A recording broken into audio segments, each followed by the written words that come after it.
El Madison Square Garden no es solo un lugar, es un monstruo que respira con 20.000 pulmones hostiles. El rugido no es aplauso, es una sentencia vibrando a través del piso de cemento, subiendo por la suela de las botas y directo a los huesos de Ela. Los focos de las cámaras, brillantes como soles falsos, no iluminan, exponen. En el centro de este circo romano moderno, ella es una sombra minúscula con vendas pesadas, una figura perdida en la inmensidad del espectáculo. El aire es denso, mezcla de palomitas rancias, el aroma metálico de la adrenalina y el cuero nuevo de los guantes que se sienten demasiado grandes. Cada paso hacia el ring es un eco hueco. Cada uno de esos pasos la lleva no a una pelea, sino a su propia ejecución mediática televisada. Ella no está aquí para competir, está aquí para ser el forraje de la gran maquinaria del entretenimiento. Nadie grita su nombre. Las pancartas, los flashes y los gritos ensordecedores son reservados para la reina, la campeona local, aquella que prometió un knockout rápido y fulminante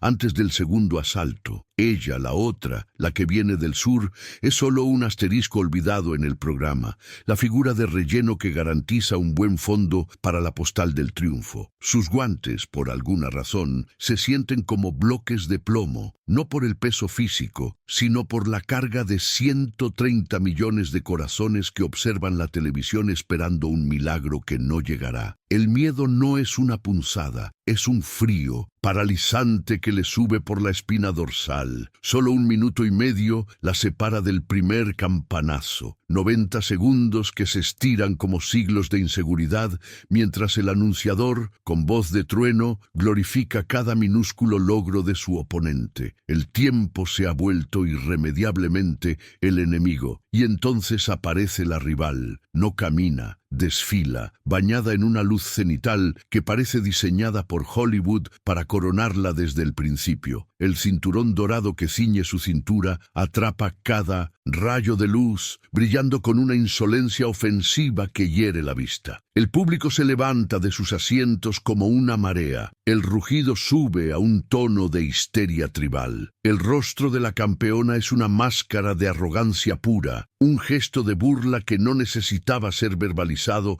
pero que aún así fue escupido sin piedad en la prensa. Imposible que me derrote en mi país. Resonó su suficiencia hace apenas 48 horas. El eco de esa frase es ahora un martillo golpeando el cráneo de ella, la humillación preventiva. Es el cruel recordatorio de que esta noche, ante la mirada de un mundo exigente, no habrá justicia deportiva, solo hegemonía. El árbitro, un gigante impersonal, las llama al centro para las últimas y triviales instrucciones de seguridad. Sus palabras son un murmullo indistinguible bajo el diluvio de ruido. Ella, sin embargo, solo puede enfocarse en el olor. El penetrante aroma a linimento, a desinfectante industrial y, peor aún, a sangre seca incrustada permanentemente en la lona amarilla. Es el olor de la guerra que está a punto de perder sin haber lanzado un solo golpe. La campeona ni siquiera se molesta en mirarla a los ojos. Mira por encima de su cabeza, pensando ya en las cámaras que capturarán su inminente celebración. En este momento final,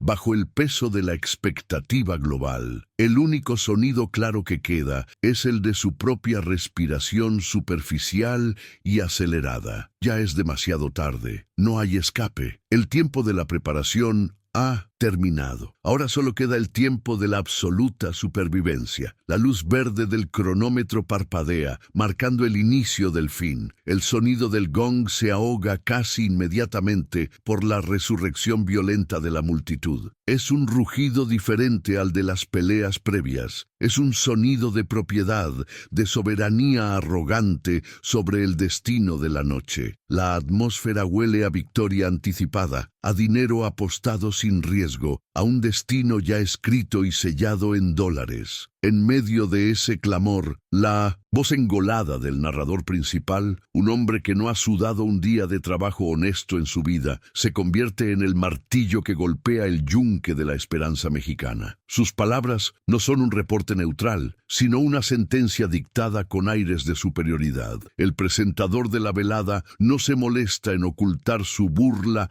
al repasar las cifras frías. Esta es la declaración oficial de la realidad dictada por aquellos que controlan la narrativa y los millones de dólares invertidos. Este combate para ellos no es una justa deportiva, es el trámite necesario antes de la fiesta. Nuestra guerrera, parada en el centro del huracán, no es más que un nombre incómodo en una cartelera diseñada para la gloria ajena. La voz continúa, elevando a la campeona a la categoría de mito inalcanzable. Nos recuerdan con una precisión dolorosa las 22 victorias consecutivas, los 18 knockouts en el cuerpo de trabajo y la unificación de 3 cinturones de oro en los últimos 2 años. La llaman la Ciclón, no solo por su velocidad, sino porque arrasa con cualquier vestigio de resistencia que se le oponga. El monitor gigante suspendido sobre el cuadrilátero proyecta sus highlights, cuerpos cayendo en cámara lenta, árbitros deteniendo la masacre, la cara impasible de una depredadora satisfecha, los pronósticos, leídos directamente desde las casas de apuestas internacionales, son una bofetada helada, 15-1, 15-1. El simple hecho de que esta pelea logre alcanzar el octavo asalto se considera una hazaña estadística virtualmente imposible. El juicio es inequívoco y absoluto. La única duda que permanece en el aire es el minuto exacto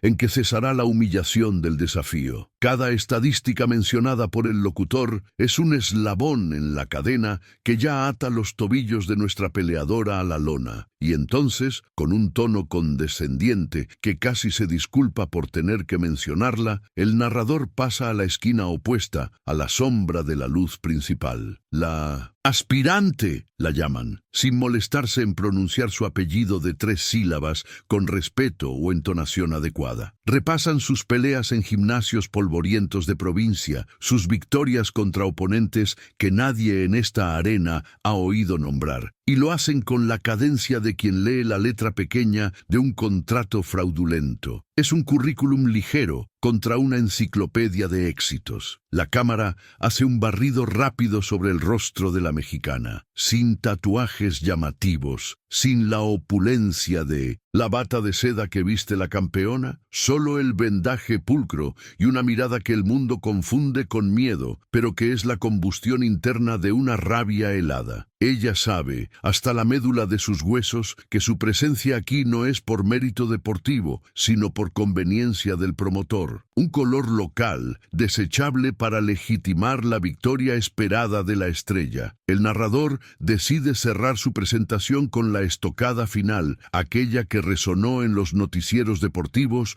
durante toda la semana de pesaje y conferencias de prensa. Cita a la campeona, con un tono de admiración servil que hiere profundamente. Es una chica decente y aguerrida, lo reconozco, pero debe saber su lugar. Es imposible que me derrote en mi país, en mi propia casa. Esta noche yo devuelvo su boleto de avión con un moño y un pasaje de vuelta a su rancho. La frase, lanzada con la ligereza de una pluma engreída, aterriza en la arena como una tonelada de concreto sobre el espíritu. Es mucho más que una falta de respeto al talento. Es un desprecio directo a la bandera que nuestra heroína lleva bordada en el alma, a su gente, a la historia entera de su nación. Es la declaración pública de que ella no solo perderá la pelea, sino que perderá su identidad, su dignidad y su valor en el proceso. El silencio de nuestra protagonista, tensando los músculos de la mandíbula bajo el protector bucal, es el único juramento audible de venganza que le queda. El árbitro un hombre gigantesco de Texas, llama a las peleadoras al centro para las últimas y triviales instrucciones. Son palabras sin peso, rituales vacíos que nadie está prestando atención. Los ojos de la multitud ya están fijos exclusivamente en la campeona,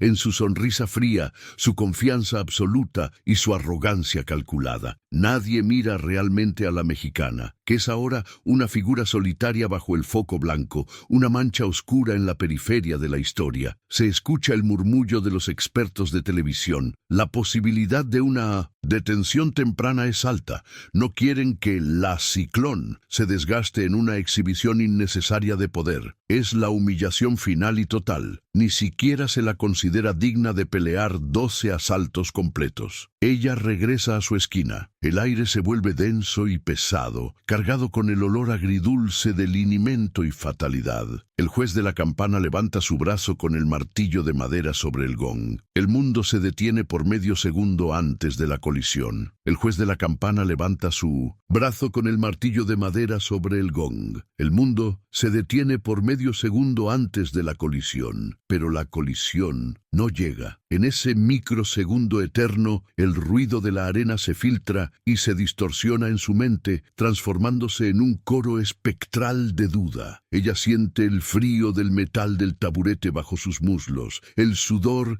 ya helado de la primera parte de la pelea. Es un receso controlado, pero su mente no puede quedarse quieta. Es obligada a recordar por qué los analistas la dieron por derrotada antes de que el avión despegara de México. No la ven como una contendiente, la ven como un nombre fácil en el récord de la campeona, un trampolín necesario. Sus pulmones aspiran el aire rancio y pesado de la esquina, y en lugar de oxígeno se llenan de las voces de los escépticos. 135 palabras. La campeona, con sus patrocinadores de bebidas energéticas y su séquito de especialistas en nutrición, es una obra de arte corporativa, el resultado de campamentos en las montañas y sparring pagado con dólares de alto calibre. Pero nuestra guerrera viene de la tierra, de los gimnasios mohosos, donde el agua fría es un lujo y el sudor de la jornada laboral se mezcla con el sudor del entrenamiento. Ella no tiene una genealogía de boxeadores famosos, ni un padre promotor. Su único padrino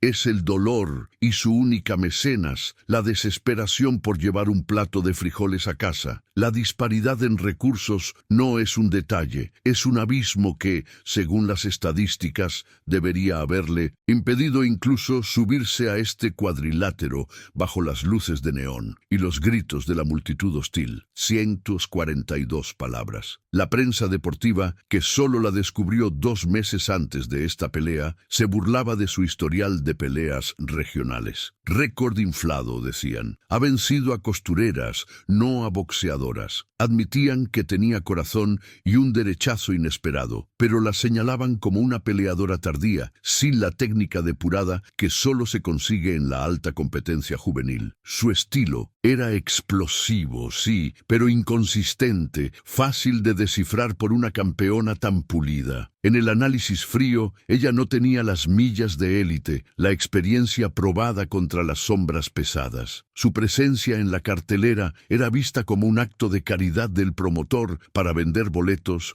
una cuota de corazón que terminaría en un knockout brutal en los asaltos medios. 148 palabras. Su camino hasta aquí no fue un ascenso metódico, sino una serie de actos de fe desesperados. Recorrió media República en autobuses sin aire acondicionado, durmiendo en catres prestados en gimnasios de barrio, peleando por bolsas que a duras penas cubrían el vendaje. Cada victoria era apenas suficiente para comprar los pasajes hacia la siguiente miseria. El sacrificio se medía en bodas familiares perdidas, en los cumpleaños de sus sobrinos que solo veía a través de la pantalla de un teléfono. Ella recuerda la vergüenza de pedir prestado para comprar su primer protector bucal profesional, sabiendo que el oponente ya tenía 10 de repuesto. No luchó solo por la gloria, luchó por la dignidad básica, por demostrar que su vida valía más que el precio de un boleto de autobús. 139 palabras. El precio físico de esta lucha silenciosa era visible en las cicatrices que no se veían bajo el maquillaje de televisión. Sus nudillos estaban permanentemente hinchados por golpear sacos viejos y duros como piedra. La rodilla derecha, lesionada en una caída en el trabajo, no fue tratada con fisioterapia, sino con vendajes caseros y la fe de su entrenador. El dolor crónico era su compañero de entrenamiento, tan constante como el olor al linimento que se pegaba a su piel. Se bañaba con agua helada porque el boiler del gimnasio estaba roto desde hace 3 años y nadie tenía dinero para repararlo. Su cuerpo es un mapa de privaciones, una máquina que aprendió a funcionar más allá del límite de la resistencia humana, una ventaja invisible sobre cualquier rival bien alimentada. 132 palabras. Y ahora, aquí, en el país de la campeona, la carga se multiplica. La burla de la estadounidense: imposible que me derrote en mi país, no fue solo una bravata deportiva, fue un golpe a la identidad. Ella no solo lleva sus propios sueños sobre los hombros, sino el peso inmenso de la bandera que late en su corazón. Ella es el puño de millones de mexicanos que han sentido el desprecio del norte, que sueñan con vencer al gigante que los mira desde arriba. El público aquí, que abuchea cada vez que la enfocan, no ve a una boxeadora, ve a una intrusa. Ella tiene la obligación de silenciar no solo a la campeona arrogante, sino a toda una narrativa de superioridad que resuena en cada rincón de este coliseo. Es un deber de honor. 147 palabras. El rostro curtido de su entrenador se acerca, sus ojos fijos, penetrantes. No le habla de tácticas, porque las tácticas ya están en la lona. Le habla de fuego. Ya demostraste que puedes aguantar el castigo, hija. El mundo espera que caigas en este asalto, pero recuerda de dónde vienes. Ellos tienen dinero, tienen técnica, pero tú tienes el hambre que ellos nunca conocerán. Tienes la rabia de tu gente. No intentes ganar por puntos. Eso es para cobardes. Gana por la voluntad, gana por la humillación que sentimos cuando nos ven de menos. Tienes que arrastrarla a tu infierno, al lodo. El juez levanta el martillo por última vez. Los segundos han terminado. El silencio se rompe. 141 palabras. El juez levanta el martillo por última vez. Los segundos han terminado. El silencio se rompe. La campana explotó. La campeona Ainsley no esperó. Cargó, no con agresión, sino con una casualidad dominante, una afirmación de propiedad sobre el ring y el aire que respiraban. Para Anna, los primeros 2 minutos fueron un borrón de esquives defensivos, tratando de medir la amenaza fantasma del alcance de Ainsley. Ainsley boxeaba con el desprecio de quien sabe que su victoria es una formalidad. Sus movimientos eran elegantes y fluidos, pero cargados de una brutalidad técnica ineludible. Cada paso de Anna era un esfuerzo monumental. Cada golpe esquivado era un recordatorio de que solo estaba permitiendo que el tiempo pasara, esperando una grieta que aún no existía en el muro dorado de su oponente. El aire ya se sentía denso, pesado como plomo fundido, y la respiración de Anna era la única nota disonante en la sinfonía de júbilo americano. Ainsley no estaba peleando, estaba ejecutando una demostración didáctica de superioridad. Mantenía a Anna en la distancia perfecta para frustrar cualquier contraataque, utilizando el jab como si fuera la punta de una espada oxidada que marca, pero que desgasta lentamente la piel y la moral. El público rugía con cada movimiento de la campeona, un sonido que para Anna se filtraba a través de su protector bucal como una burla constante y sorda. Los comentaristas ya analizaban los próximos movimientos de Ainsley, ignorando la existencia de la retadora mexicana, cuya estrategia se había reducido a evitar el knockout inmediato, a sobrevivir el primer asalto completo. La presión era física y metafísica. La arena entera quería verla caer, quería validar la narrativa de que ciertas fronteras nunca se cruzan en el deporte. Llegó en el inicio del segundo round, un gancho limpio, disfrazado de jab, que golpeó el costado de Ana, justo debajo de las costillas flotantes. No fue solo el dolor, fue la onda expansiva que le cortó el aliento y le recordó la diferencia de calibre que existía. Ana se dobló, ligeramente, y el público respondió con un grito animal de deleite. Ainsley sonrió, una sonrisa fría y perfecta, y le dijo algo al oído que el micrófono nunca captó, pero que Ana sintió como un latigazo. «Eso es todo, pequeña. Tu país espera más». El sabor a metal inundó la boca de Ana. Las luces del estadio se volvieron borrosas por un instante y la urgencia de su entrenador resonó como un trueno. «Muévete, cabrona. El dolor es solo una mentira. Paga el precio por tu gente». El tercer asalto fue una clínica de castigo sutil. Ainsley sabía que no necesitaba noquear a Ana inmediatamente. La estrategia era hacer que cada golpe doliera 3 veces, al impacto, al alma y al score. La mexicana se movía, pero sus piernas ya sentían el peso de los rounds anteriores y la tensión nerviosa acumulada. Ainsley conectaba ráfagas cortas al cuerpo, enfocándose en los brazos y hombros, minando la defensa antes de intentar la cabeza. Cada vez que Ana intentaba avanzar, la campeona la recibía con un recto demoledor que la obligaba a retroceder humillada. La arena estaba en éxtasis, viendo a su monarca ejecutar una masacre técnica. Era una tortura lenta, precisa, diseñada para romper la voluntad antes de romper el hueso. Ana se encontró atrapada en las cuerdas 2 veces en ese asalto, sintiendo el aire viciado de la multitud sobre su nuca. Solo podía cubrirse, haciendo uso de la defensa hermética que había practicado durante meses bajo la mano dura de su entrenador. Los golpes de Ainsley rebotaban en sus guantes como granizo, pero la vibración viajaba inevitablemente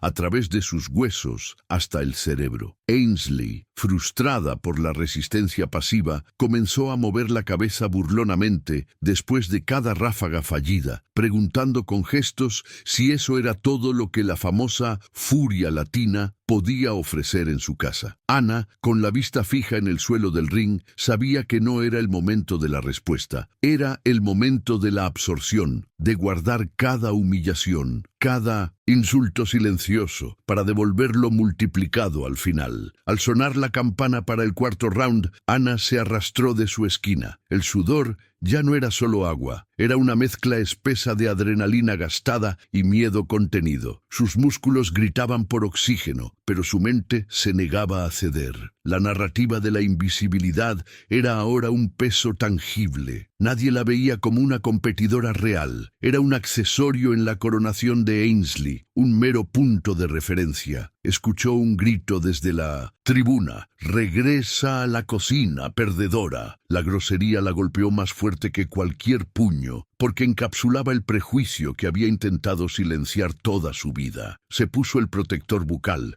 tragando sangre y orgullo. Este no era solo un combate de boxeo, era un duelo contra el espectro de la duda y la burla sistemática de todo un sistema. El rostro de Ana ya estaba hinchado en el pómulo derecho y un pequeño corte se había abierto cerca de su ceja. El olor a linimento y cuero gastado se mezclaba con el fuerte aroma metálico de su propia sangre, un recordatorio constante de que estaba perdiendo la batalla física en cada conteo. En contraste, Ainsley estaba prístina, su uniforme impecable, su respiración uniforme y perezosa. La campeona parecía estar divirtiéndose, transformando el ring en un patio de recreo personal para su exhibición. Cada vez que Ana lograba soltar un golpe de respuesta, Ainsley lo desviaba con una facilidad exasperante, respondiendo inmediatamente con una combinación de 3 golpes que le recordaban quién tenía el control absoluto del ritmo y la distancia. El castigo era metódico y humillante. Mientras Ainsley la acorralaba de nuevo, un corte mental se apoderó de Ana. Vio la imagen de su madre, trabajando bajo el sol inclemente, y la cara de su hermano menor, que la miraba como si fuera la última esperanza en la tierra. El dolor físico se convirtió en un anestésico temporal para el dolor del recuerdo. No estaba luchando por el cinturón solamente. Estaba luchando contra la necesidad de volver a la nada, de confirmar transformar el fracaso que Ainsley representaba con cada jab despectivo. «El lodo, Ana,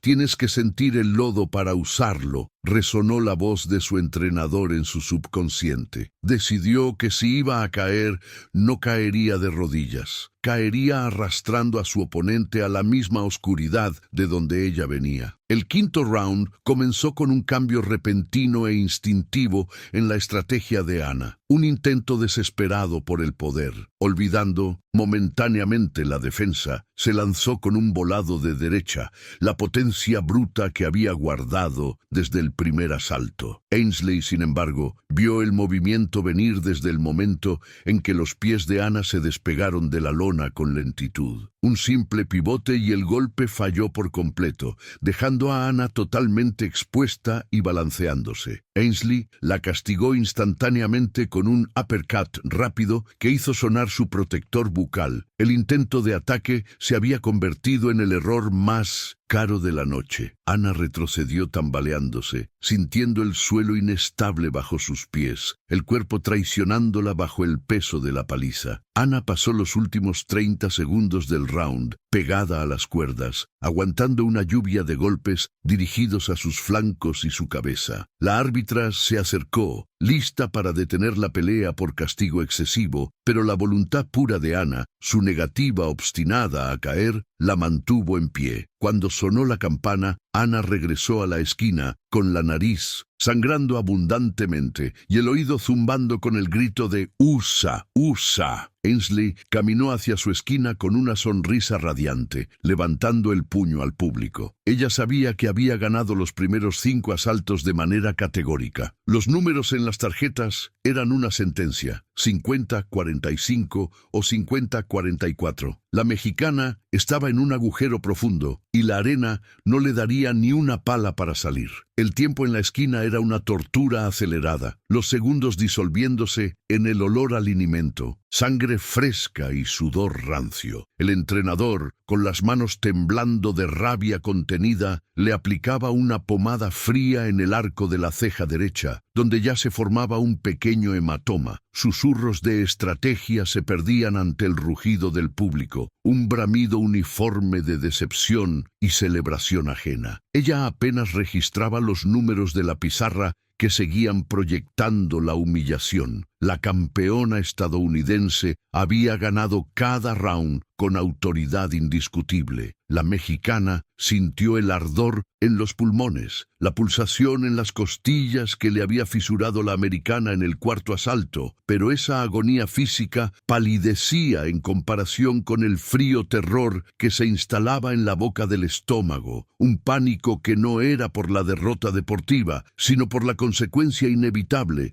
de esa derrota. Cerró los ojos y el estadio desapareció. No vio la lona sucia ni las luces cegadoras, sino un humilde cuarto de hospital, el olor punzante a desinfectante y la delgadez preocupante de las manos de su madre aferrándose a una manta descolorida. Aquel recuerdo era el cable que la mantenía anclada en la realidad vital que la obligaba a seguir respirando a través del dolor. No estaba allí para ganar un título para la federación ni para complacer a los patrocinadores. El cheque por la victoria era la diferencia entre que su madre recibiera el siguiente ciclo de quimioterapia o esperar meses, una espera que ella sabía que la enfermedad no concedería. No era orgullo lo que estaba en juego. Era tiempo, el tiempo de vida de la mujer que le había enseñado que la dignidad se gana golpe a golpe, sin importar lo mal que pinte el marcador. Sonó la campana y la campeona salió para el sexto asalto bailando, confiada, casi con desdén. Su entrenador le había dado la orden de cerrar la pelea, de no dejar dudas. La estadounidense la recibió con un recto demoledor que le hizo escupir el protector bucal, y luego, en un gesto innecesario de burla, la detuvo con un brazo, mirándola fijamente. «Quédate en casa, niña», siseó audiblemente, lo suficientemente alto para que los micrófonos cercanos captaran la crueldad. Ese desprecio, más que cualquier golpe, despertó algo dormido en el espíritu de la mexicana. Intentó responder con una andanada de ganchos desesperados que por supuesto fallaron, ya que la campeona se deslizó fuera de su rango con una facilidad insultante, castigándola de vuelta con un jab rápido al rostro. El agujero de deuda se hacía más grande con cada minuto que pasaba. La promotora había dejado claro: el bono especial de la victoria, ese monto específico destinado al tratamiento experimental en la capital, solo se liberaría si el cinturón cruzaba la frontera con ella. Perder en este momento no significaba solo un revés en su récord, significaba un fallo existencial, una sentencia dictada sobre la salud de su familia que ningún juez podría anular. La lona del ring ya no se sentía como un suelo firme, sino como arenas movedizas que amenazaban con tragarla por completo. El miedo al fracaso no era abstracto, era tangible, pesado, y sabía exactamente cuánto costaría en términos de vida si regresaba a casa sin la bolsa principal. Su manager, un hombre de pocas palabras que conocía su historia íntima, no le preguntó sobre su defensa, le preguntó sobre su resolución. «Tienes 5 rounds, loba», le dijo, sujetándole el mentón para obligarla a mirarlo a los ojos. «¿Vas a dejar que te roben esto? ¿Vas a permitir que esa arrogancia te quite lo que más te importa? No me importa el cinturón. Me importa que regreses a casa sabiendo que lo diste todo por la única razón por la que te subiste aquí». No era una pregunta, era una orden silenciosa. Ella asintió, sintiendo cómo la urgencia vital reemplazaba la fatiga. Las costillas dolían, sí, pero la necesidad de esa victoria dolía mucho más. Salió para el 7º asalto con una nueva y terrible serenidad. Ya no estaba peleando para ganar, sino para sobrevivir. La mexicana se había despojado de la estrategia y la precaución. Ahora solo quedaba la necesidad pura, brutal y monolítica. El cambio era sutil, pero palpable. La campeona, acostumbrada a la sumisión de su rival, notó solo un ligero endurecimiento en los hombros de la mexicana, una postura más baja, más compacta. Para el público seguía siendo la misma perdedora, pero para aquellos que sabían leer la desesperación en el cuadrilátero, había algo diferente en el brillo febril de sus ojos. Ya no reflejaban miedo, sino el frío cálculo de quien está a punto de jugarse la última carta. La campeona, en su exceso de confianza, comenzó a boxear de manera descuidada, buscando la exhibición en lugar de la eficiencia. Intentó un gancho ancho, buscando el nocaut fotográfico, y ese error de cálculo, esa fracción de segundo de subestimación, fue todo lo que la mexicana necesitaba. Impulsada por la imagen del hospital, no por la técnica, se agachó bajo el golpe y descargó un golpe al cuerpo, un gancho de izquierda dirigido con la fuerza de la desesperación contra el hígado expuesto de la estadounidense. El impacto resonó en el silencio momentáneo de la arena. La campeona soltó un gruñido, su rostro se contorsionó por primera vez en toda la noche y dio un paso involuntario hacia atrás. No había sido un golpe de suerte, sino un golpe de pura necesidad, El público, al fin, comprendió que ese impacto no fue fortuito, fue la culminación violenta de una estrategia que había sido invisibilizada, ocultada bajo el velo de la sumisión y el castigo constante. Mientras la mexicana retrocedía ligeramente, sus ojos no mostraban la desesperación de antes, sino una gélida, casi clínica, confirmación. La campeona estadounidense había caído en la trampa. Había basado su defensa en la creencia de que su rival era incapaz de mantener la compostura bajo presión. Pero la mexicana, durante meses, no solo entrenó para golpear, sino para recibir, disimular y en 1900 el momento exacto de la arrogancia ajena. descargar un infierno quirúrgico que buscaba el punto más vulnerable y menos protegido del cuerpo humano, el plexo hepático. Ese golpe al hígado, tan preciso y cruel, no se forja en el gimnasio de mediodía, sino en las madrugadas oscuras, cuando el cuerpo ruega descanso y la mente insiste en la repetición. Para alcanzar esa velocidad y ese ángulo letal, la púgil mexicana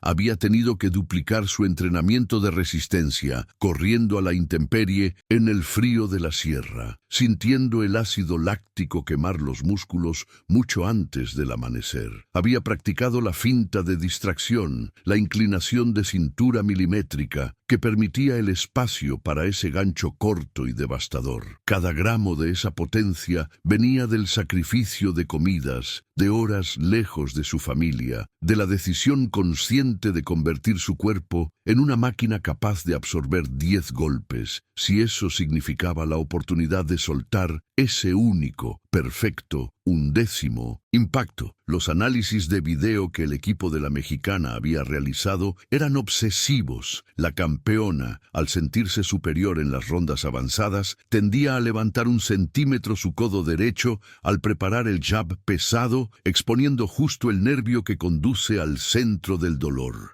Durante meses, el entrenador había forzado a la mexicana a ensayar el contraataque sin mirar, basándose únicamente en la sensación de la distancia y el sonido del movimiento del oponente. Era un juego de ajedrez físico, donde el peón debía sacrificar su posición repetidamente para que en el momento preciso la reina pudiera moverse y asestar un jaque que el adversario jamás vio venir. Pero esa disciplina no vino sin su precio. Hubo días en el campamento donde la mexicana vomitaba por el esfuerzo, donde las lágrimas no eran de tristeza, sino de la pura agonía de llevar al cuerpo más allá de su límite biológico. El entrenador no consolaba, solo repetía: si duele aquí, si cedes aquí, ¿qué esperas que pase cuando te enfrentes a ella? Ella es más fuerte, más rápida. Nuestra única arma es la exactitud y la voluntad de soportar lo insoportable. En esos momentos de oscuridad, donde el sabor a sangre y derrota era real en la boca, ella se aferraba a la visión de este instante, el rostro de la campeona torcido, el cuerpo paralizado, el rugido de la multitud convertido en un silencio atónito. Este golpe era la liberación, no era solo la venganza por las rondas perdidas, sino el pago por cada insulto silenciado, por cada comentario sobre la inferioridad de su preparación, por cada vez que la prensa había desestimado su potencial con un simple encogimiento de hombros. En ese momento la mexicana no solo peleaba por sí misma, sino por la posibilidad de que el trabajo duro y la inteligencia estratégica pudieran, en raras ocasiones, anular la ventaja física abrumadora. El peso de la bandera que llevaba bordada en su calzoncillo se hizo más ligero, porque el sacrificio invisible finalmente tenía una manifestación tangible en el centro del ring. Ahora, el país entero entendía que lo que vieron no fue debilidad en las primeras rondas, sino una inversión brutal y calculada. La campeona, con la respiración cortada y una punzada de dolor que le inmovilizó la mitad del cuerpo, parpadeó varias veces, tratando de borrar la visión de esa mexicana que acababa de golpearla. Su arrogancia se derritió. El desprecio que sentía se reemplazó por el escalofrío helado del profesionalismo herido. Ese golpe tenía la firma de un plan. No era la improvisación de una principiante, sino el arte oscuro de alguien que había estudiado su anatomía y sus debilidades con la frialdad de un asesino. El miedo químico, ese que detiene el flujo sanguíneo y nubla la táctica, comenzó a filtrarse en la mente de la estadounidense. Se dio cuenta, tarde, de que había estado peleando con la sombra del plan real. Desde las gradas, los comentaristas y el público también estaban recalculando la pelea en 1900. Tiempo real. La narrativa de la paliza inminente se había desmoronado con ese único sonido seco. De repente, la campeona no era invencible, sino vulnerable, un mortal que podía ser herido en sus propios términos. La desesperación que habían visto en el rostro de la mexicana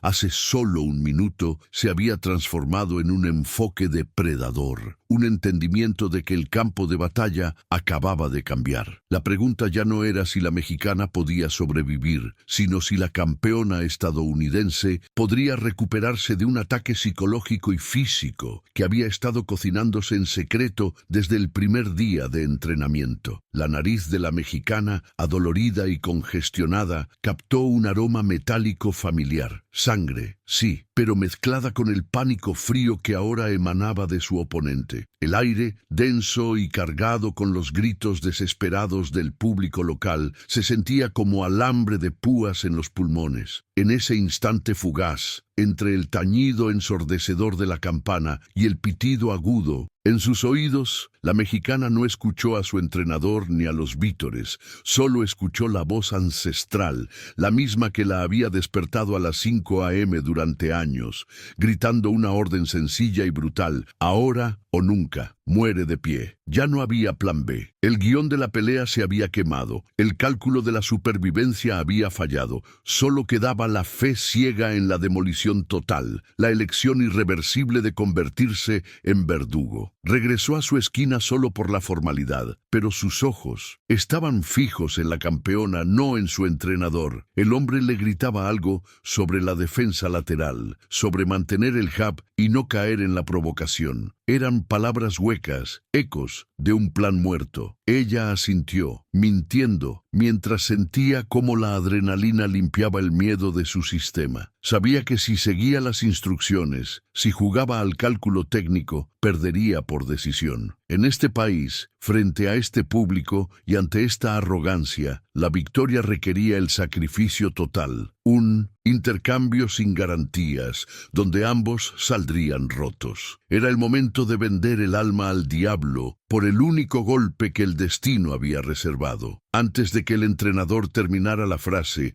sobre la importancia de la paciencia, ella ya estaba de regreso en el centro del ring, lista para la ofrenda. Al cruzar la línea de batalla para el asalto decisivo, su postura era irreconocible. Había abandonado la pulcritud técnica, la guardia alta que le había costado meses perfeccionar. Sus pies se anclaron, la cabeza se inclinó ligeramente hacia adelante y la distancia segura desapareció. Se convirtió en un blanco tentador, un cebo deliberado que rompía toda lógica de defensa. El lenguaje corporal era una declaración de guerra más honesta que cualquier comunicado de prensa. Ven a buscarme, tómame todo lo que quieras, pero te lo cobraré con intereses. Este movimiento rompía todas las reglas del boxeo moderno. Era una táctica de los viejos barrios que dice: si vas a caer, que sea en el centro del ring, dejando al enemigo sin aliento a tu lado. Era el momento de la verdad desnuda. La campeona, ciega de rabia y confundida por el cambio de ritmo, mordió el anzuelo. Vio la apertura en la guardia baja y soltó una combinación relámpago de 3 golpes, diseñada para terminar el trabajo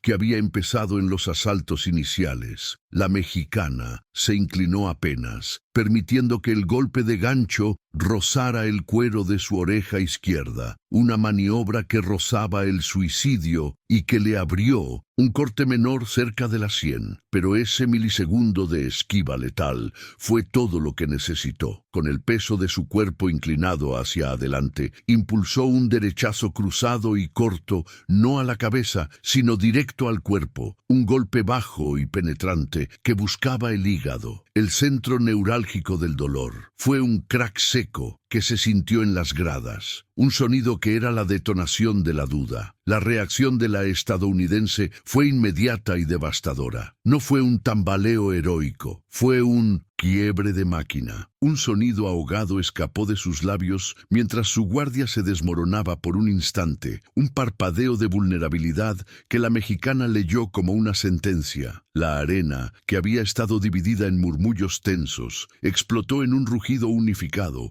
una ola sísmica de fervor patrio que sacudió los cimientos del estadio y borró el dolor físico de la mexicana. Había cruzado el Rubicón. La campeona de EEU Ahora sabía, con absoluta certeza, que esta no era una pelea por puntos, sino una guerra de desgaste total, donde el alma sería la primera víctima del knockout. La campeona, en el silencio momentáneo entre la adrenalina y el campanazo del siguiente asalto, parpadeó varias veces, intentando desenfocar la imagen de la guerrera que tenía enfrente. Había entrado al cuadrilátero pensando en una exhibición atlética. Ahora estaba atrapada en un callejón oscuro donde las reglas de la noble ciencia no aplicaban, solo la ley del más fuerte emocionalmente. Sus pulmones ardían con la acidez del esfuerzo prolongado, pero era la mente la que gritaba la traición. El plan de la pelea se había esfumado con cada embate al cuerpo, sustituido por el instinto primario de supervivencia. El aliento abrasador que exhalaba la mexicana olía a cobre y a victoria inminente, un aroma que la estadounidense nunca había conocido en su carrera invicta. Para la mexicana, el dolor había dejado de ser una señal de advertencia para convertirse en un ruido blanco de fondo. Las costillas magulladas, el pómulo inflamado y la boca seca no eran más que notas menores en la sinfonía ensordecedora de la esperanza nacional. Entró al 9º asalto con una certeza terrible y liberadora. No le quedaba nada que guardar. Cada movimiento era un cheque girado contra su última reserva física, firmado con tinta de orgullo. El rincón le gritaba tácticas, pero ella solo escuchaba el eco interno de los miles de kilómetros recorridos, los sacrificios de su familia y la burla inicial de su oponente. Si caía, lo haría agotada pero jamás rendida, y esa promesa la hizo más peligrosa que cualquier técnica pulida. El 9º round comenzó con la campeona buscando desesperadamente el clinch, intentando asfixiar el ritmo imparable de la mexicana. Pero era como abrazar un motor encendido. La mexicana, aunque fatigada, utilizaba la cercanía para desgastar, aplicando presión con el antebrazo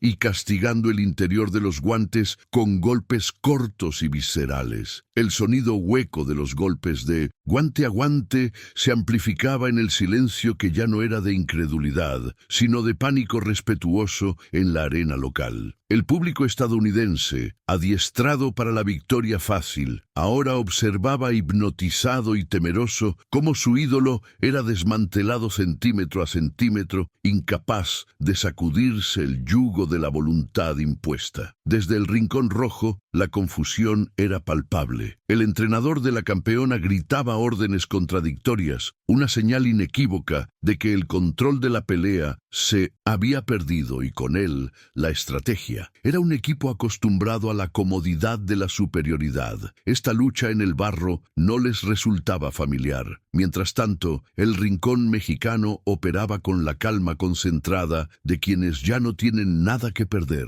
solo ganar. El narrador mexicano de la televisión gritaba con la voz ronca, llevando el fervor del estadio a los hogares. La presión psicológica se había transformado en un monstruo de 1000 cabezas que asfixiaba a la campeona. Cada respiro fallido era castigado por el rugido de la afición contraria, que ahora se sentía dueña del territorio. El 10º asalto marcó el punto donde la fatiga superó a la técnica. La campeona de empezó a balancear los golpes con desesperación. La guardia se le caía milimétricamente después de cada combinación, y sus movimientos de pies se volvieron lentos y predecibles. La mexicana, por el contrario, luchaba con la precisión del depredador que huele la sangre. No corría, no se arriesgaba innecesariamente, solo aplicaba un castigo metódico. 2 al cuerpo, 1 a la cabeza, una marcha constante hacia adelante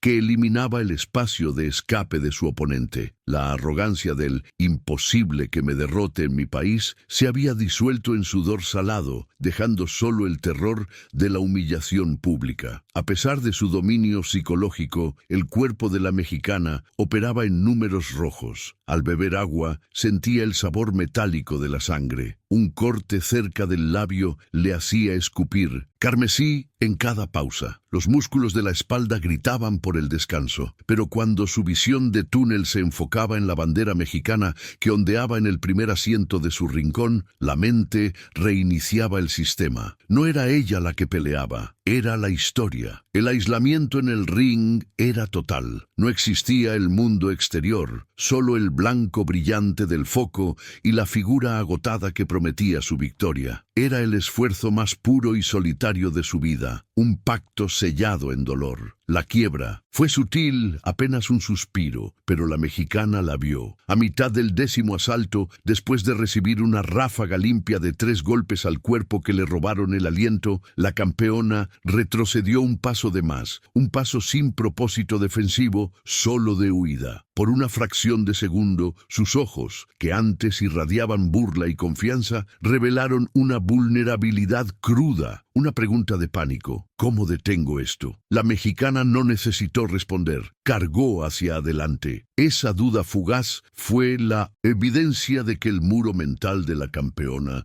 no solo estaba agrietado, sino derrumbándose, y solo quedaba empujar para ver la caída. El campanazo del 11º asalto resonó con la solemnidad de una sentencia. Quedaban 6 minutos de lucha, 6 minutos que, en el reloj de la vida normal, son triviales, pero que en el ring se expandían hasta convertirse en eones de sufrimiento. La mexicana se lanzó sabiendo que la campeona ya no podía absorber castigo sin tambalearse. Había que negar todo espacio, forzarla a pelear de cerca, donde la fuerza bruta y la voluntad predominaban sobre la esgrima de los brazos. Las piernas de la estadounidense se movían como si estuvieran atrapadas en cemento, y su jab, antes un látigo, se había convertido en un simple empujón. El sonido más aterrador de la noche era el jadeo de la campeona. No era un resuello atlético, sino un rugido de ahogamiento forzado, una succión ruidosa de aire a través de la boca que ya no podía sellarse, un intento desesperado por llenar pulmones que ya no obedecían. La mexicana lo escuchaba como música de victoria. El olor a pomada muscular y sudor rancio se mezclaba con el aliento fétido de la desesperación. La cercanía era íntima y violenta. Estaban tan cerca que los ojos de la mexicana podían ver el miedo cristalino en las pupilas dilatadas de su oponente, una rendición subconsciente que el cuerpo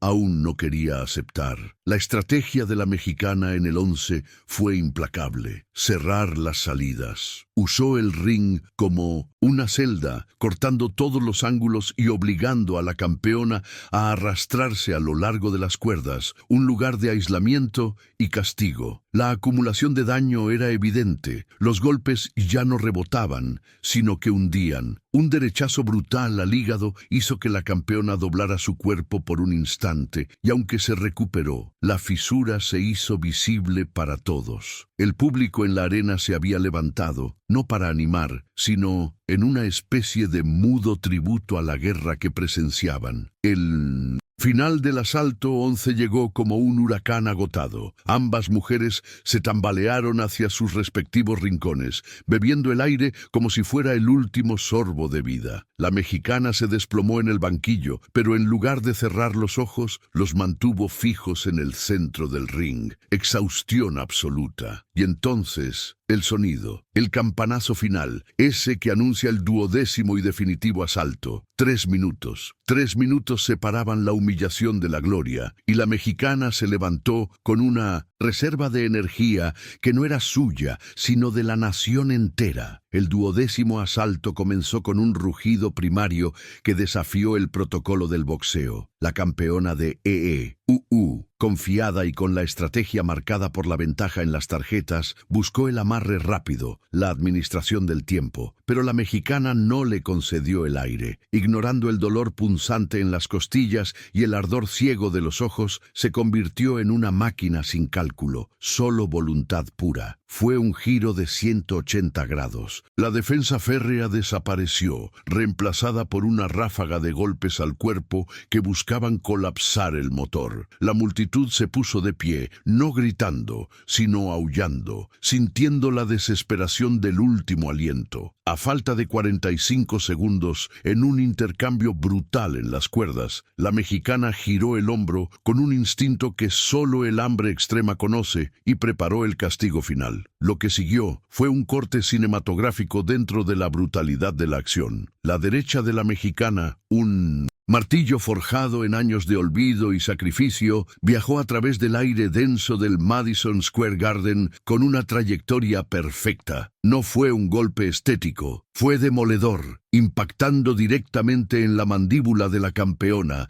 que había bajado la guardia por una fracción de segundo, confiada en su supuesta superioridad. El sonido fue sordo, pero la reacción fue explosiva. El cuerpo de la estadounidense se desconectó de la voluntad, rígido por un instante y luego colapsando en la lona, cayendo de espaldas en una pose que era la negación absoluta de su arrogancia previa. Por un instante congelado, la arena enmudeció, un silencio abismal y terrible que absorbió todo el oxígeno del recinto. El referí se abalanzó sobre el cuerpo inmóvil de la campeona, iniciando el conteo de los 10 segundos que sellarían el destino. 1, 2, 3. La mexicana, al borde del colapso, se apoyó en las cuerdas, mirando el rostro inexpresivo de la rival, esperando que se levantara, esperando que el castigo continuara. Era la única realidad que conocía, pero el conteo siguió. 8, 9, 10. El brazo del árbitro se agitó, señalando el final, y en ese instante preciso, la presa emocional de la arena se rompió. El rugido que salió de las gargantas mexicanas en el Garden fue sísmico, un grito de victoria tan largamente pospuesto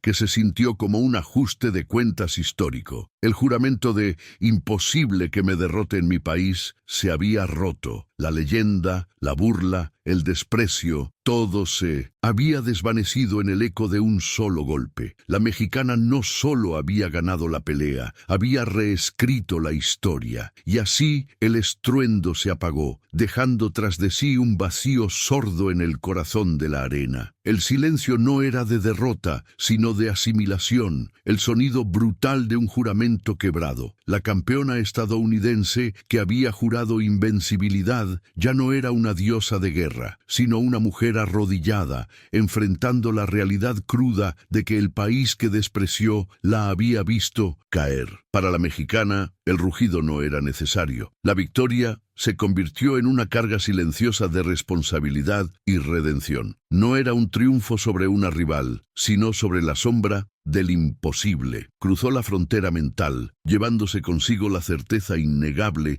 de que la humildad y la furia contenida siempre superan a la arrogancia. Esa noche, el boxeo cesó de ser un deporte y se transformó en la transferencia solemne de respeto, un ajuste de cuentas pendiente entre dos naciones que, por fin, entendían el precio de subestimar al corazón del otro.